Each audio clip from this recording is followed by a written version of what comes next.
Hey everybody, welcome to Let Me Encourage You Thursday. Thanks for taking a few minutes and finding us and to be encouraged. Can't think of a better thing to do on a Thursday. So once again, thanks for joining me. A couple of things real quick. If you haven't already subscribed to our Facebook page, let me encourage you to do so.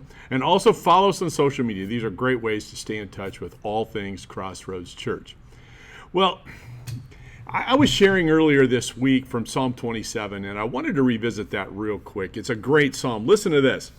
Psalm 27. This is at our prayer time at 7:14 in the morning. If you haven't joined us there, I encourage you to do so. Psalm 27, the Lord is my light and my salvation. Whom shall I fear? I would just say, no one. Salvation, light, and then David goes on. He says, the Lord is a stronghold of my life. Of whom then shall I be afraid? No one. Isn't that great? Because there's a lot of opportunity to be afraid today. We have been faced with all kinds of things in 2020, and we've talked about fear, and we've talked about these things numerous times. But as I said,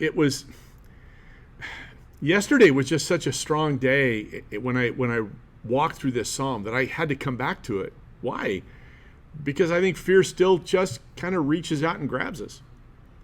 But David says, whom shall I fear? Of whom then shall I be afraid? No one, no one. He goes on and he says this in verse number 5. He says, for in the day of trouble, he will keep me safe. I like that. I need to know that. I need to just be reminded again and again that God will keep me safe, even when there's trouble all around us. And we can all see it, can't we? We all experience it. However, he'll keep us safe. Well then, as David concludes the psalm, listen to what he says. I will remain confident. I remain confident of this. I will see the goodness of the Lord in the land of the living. Man, I needed to hear that. Again today, I need to hear that. You see, often we think that the only goodness and the greatest of things is only going to happen after we leave this life and we step into eternity with Jesus. And it is going to be great. It's going to be amazing. But it doesn't mean that that's the only place we can see the goodness of the Lord.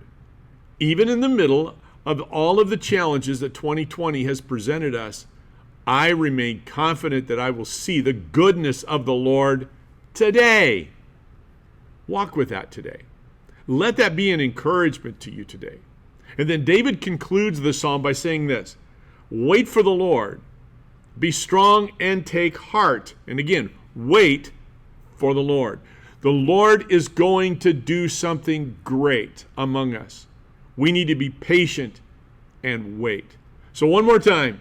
The Lord's my light and my salvation. Whom shall I fear? No one. The Lord is the stronghold of my life. Of whom then shall I be afraid? No one. And I remain confident of this. I will see the goodness of the Lord in the land of the living. Wait for the Lord. Be strong and take heart.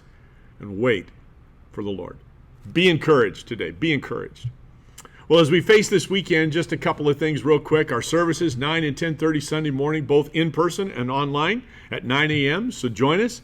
Kids ministries, both services. Student ministries at 10:30 hour.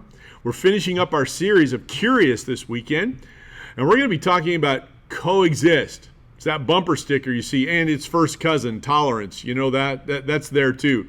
So come and join us. I believe God has something very, very special to say to us. Also, this is our month of missions, and it's a little different, but we're going to be talking about missions now for the rest of this month and into November.